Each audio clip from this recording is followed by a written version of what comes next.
Cardinals hosting the Giants. The Giants are minus 130 on the money line. The Cardinals are plus 110. Over under 8 runs. The Giants laying a run and a half on the run line are plus 130, meaning if you bet them that way, they have to win by 2. While the Cardinals getting a run and a half on the run line are minus 155, meaning if you bet them that way and they win this game outright, you win. They lose by 1, you win.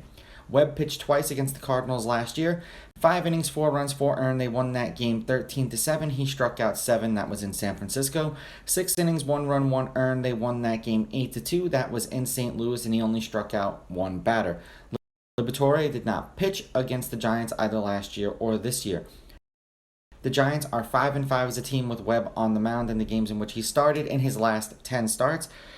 He's averaging 6 2/3 innings pitched and 6.3 strikeouts per game in those games. The Cardinals are 1-2 in the games in which Liberatore started. He's averaging 4 2/3 innings pitched and 3.3 strikeouts per game in those games. They did use him in relief as well, so this is just in the games that he started. Head-to-head, the home team is 7-3. The underdog is 6-4 on the money line. The underdog getting a run and a half on the run line is 8-2. There have been 3 one-run games in their last 10 meetings, and what the casinos have been liking to do when these teams play against each other is one team is the favorite on the money line and the other team is the favorite on the run line, so it kind of skews things a little bit. The under is 6-4 in their last 10, and the over-under is 5-5. The over-under at 8 is also 5-5.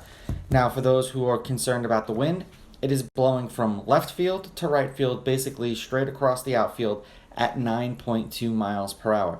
The last game they played against each other, and the Cardinals won that game 6-0. The game before that, the Giants won 7-3. The game before that, the Giants won 5-4. And the game before that, the Giants won 4-0. The Giants have taken 3 out of 4, and a lot of times it's just very hard for a team to sweep a 4-game series. All of those games were this year, so the Giants are 3-1 against the Cardinals this season. In their last handful of games overall, the Giants are 2-2 in their last 4 and 5-5 in their last 10. 10 runs, 5 runs, 4 runs, and 16 runs. 6 runs in a win, 2 runs in a loss, shutout in a loss, and then 13 runs in a win. Shockingly, they own both the Rockies and the Cubs, but the Cubs took 2 out of 3 from them. So things happen. For the Cardinals, they've dropped their last 2. They're 2-2 in their last 4, and they are 3-7 in their last 10. 1 run, 11 runs, 12 runs, and 7 runs. 1 run in a win, 7 runs in a win, 4 runs in a loss, 3 runs in a loss.